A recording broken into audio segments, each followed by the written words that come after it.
Sam and the Lucky Money by Karen Chinn, illustrated by Cornelius Van Wright and Ying-Hwa. Sam could hardly wait to get going. He zipped up his jacket and patted his pockets. It was time to go to Chinatown for New Year's Day. Sam thought about sweet oranges and lucky money, crisp dollar bills tucked in small red envelopes called leisees. Sam's grandparents gave him leisees every New Year. Each envelope was decorated with a symbol of luck: 2 golden mandarins, a Chinese junk, a Slytherin dragon, a giant peach. Sam's leisees were embossed in gold. Sam counted out $4. Boy, did he feel rich! His parents said he didn't have to buy a notebook or socks as usual. This year, he could spend his lucky money his way. "Sam!" his mother called. "It's time to go shopping. Hurry, so we don't miss the lion." "Coming," said Sam. The streets hummed with the thump of drums and the clang of cymbals. Everywhere, dusty red smoke hung in the air left by exploding firecrackers. "Give me your hand," said his mother. "I don't want you to get lost."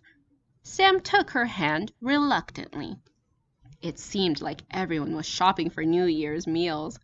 There were so many people crowded around the overflowing vegetable bins that Sam had to look out for elbows and shopping bags. Right next to the vegetable stand were 2 huge red paper mounds. Sam kicked the piles with his right foot and then with his left foot until he created a small blizzard. On his 3rd kick, he felt his foot land on something strange. "Ay-ya!" Someone cried out in pain. Startled, he looked up to find an old man sitting against the wall. The stranger was rubbing his foot. Bare feet in the winter, Sam thought. Where are his shoes? Sam stared at the man's dirty clothes as he backed away. He found his mother picking out oranges, and he tugged on her sleeve, pulling harder than he meant to. "Hey, I need this arm," she said. "Where have you been? It's time to go." For once, Sam was glad to follow his mother. In the bakery window, Sam eyed a gleaming row of fresh char-siu bao, his favorite honey-topped buns. When they opened the door, the smell of sweet egg tarts and coconut pastries erased any thought of the stranger. Sam wondered how many sweets he could buy with $4. "Na you ma ye ya?" said a young woman from behind the counter. When Sam gave her a puzzled look, she repeated the question in English. "What do you want?" Sam was about to ask for buns when he noticed a tray full of New Year's cookies. They were shaped like fish, with fat, pleated tails that looked like little toes. He couldn't help but think about the old man again. Sam decided he wasn't hungry after all. Suddenly, he heard a noise from outside that sounded like 1,000 leaves rustling. He ran to the window to see what was happening. "Look!" he yelled. Bundles of firecrackers were exploding in the street. Rounding the corner was the festival lion, followed by a band of cymbals and drums. Sam pulled his mother outside. The colorful lion wove down the street like a giant centipede. Teased by a clown wearing a round mask, it tossed its head up and down. It came to a halt in front of the meat market and sniffed a giant leisee that hung in the doorway, along with a bouquet of lettuce leaves. With loud fanfare, the band urged the lion towards its prize. "Take the food! Take the money! Bring us good luck for the new year!" Sam shouted along with the others. His heart pounded in time with the drum's beat. With a sudden lunge, the lion devoured the leisee, all in an eye blink and continued down the street. The crowd clapped and then quickly dispersed. "That was a hungry lion," Sam's mother joked. Now he felt hungry too, and wanted to go back to the bakery. But just then a large grand opening sign caught Sam's eye. In the window were cars, planes, robots, and stuffed animals. A new toy store! Just the place to spend his lucky money. Sam ran down one aisle, then another. He examined a police car with a wailing siren and flashing lights. He squeezed a talking pig and laughed at its loud oink oink.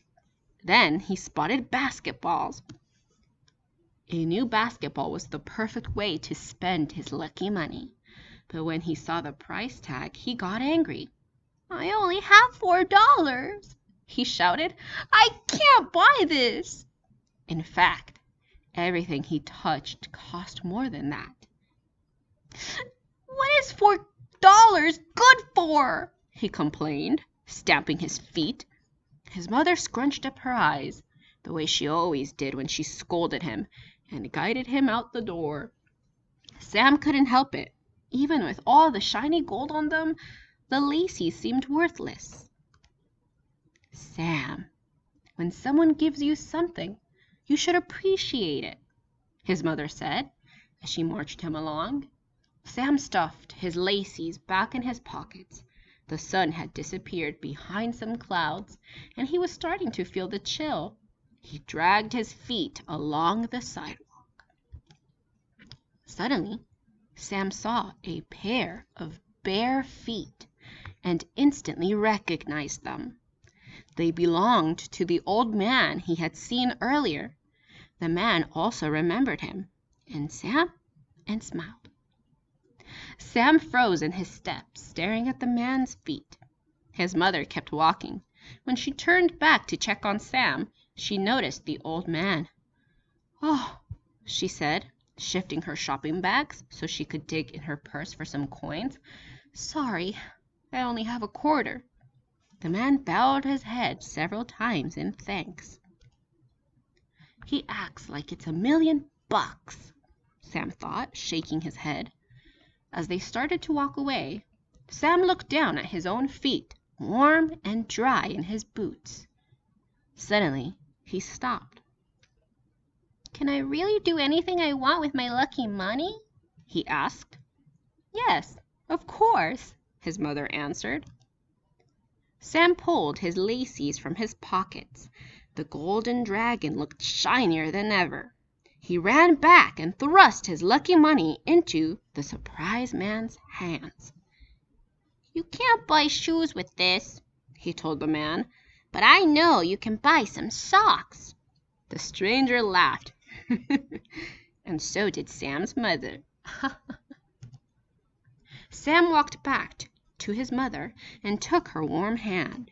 She smiled and gave a gentle squeeze. And as they headed home for more New Year's celebration, Sam knew he was the lucky one. The end.